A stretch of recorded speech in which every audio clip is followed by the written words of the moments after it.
Good day. So, in this lecture we will discuss the network topology. Okay. Now, what do we mean by network topology?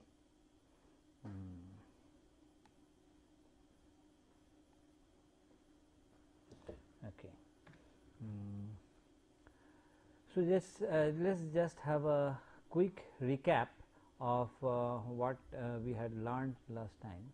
Basically, a computer network would be a number of nodes which are connected by some communication links. All right.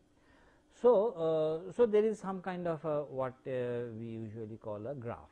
Okay. So this graph has certain structure.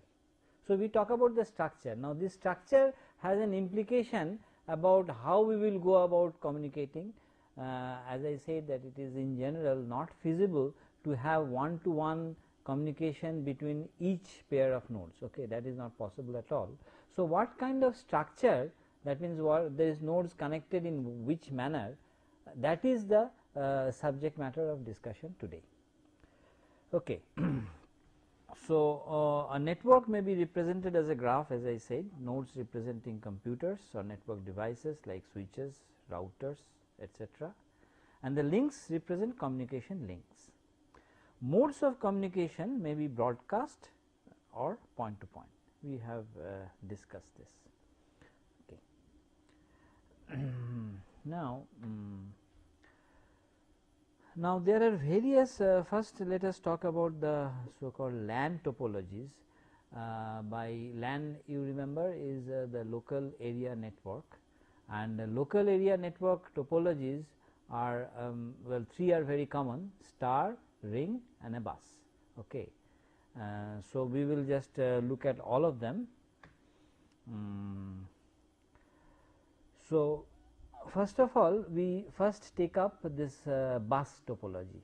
And why do we take up a bus topology? So this is a very simple kind of network. Okay. So this is based on a shared broadcast link. So this so we still want to do point to point communication. That means there may be so many nodes A, B, C, D, etc., which are connected to the network, and A wants to communicate to B. Okay. So C, D, E are connected, that is all right, but A specifically wants to communicate to B. So each pair of communicating nodes use the link for a short time. So A uses the link for a short time to send its message to B. Then after that is over, then maybe C might send something to D or something like that.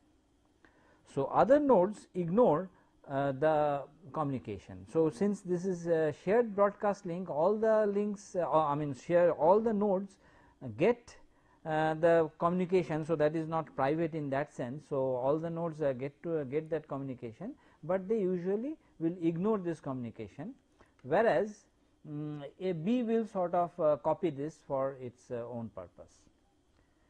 Now there has to be a distributed protocol to decide who gets to use the link. Okay, there has to be some protocol, otherwise if A wants to communicate with B and B wants to say C wants to communicate with D, their communications will go and collide in the shared broadcast medium. So the communication of both the parties, that means both the pairs of nodes, they will get garbled.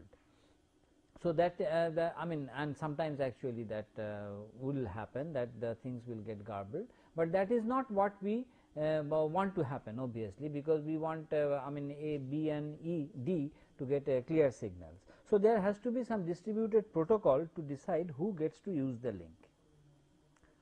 Now let us see. So for bus topology, what do we require? The simplest thing is a single cable. Okay. So there is a single cable, and all the computers, let us say, are sort of hanging from this single cable. Each computer has connected to this shared cable. That means somehow it is connected to this shared cable. You may punch that cable and connect it there, something like that. So computers must synchronize and allow only one computer to transmit at a time. That is a part of the protocol. But as such, the network is very simple. Network is a single copper cable.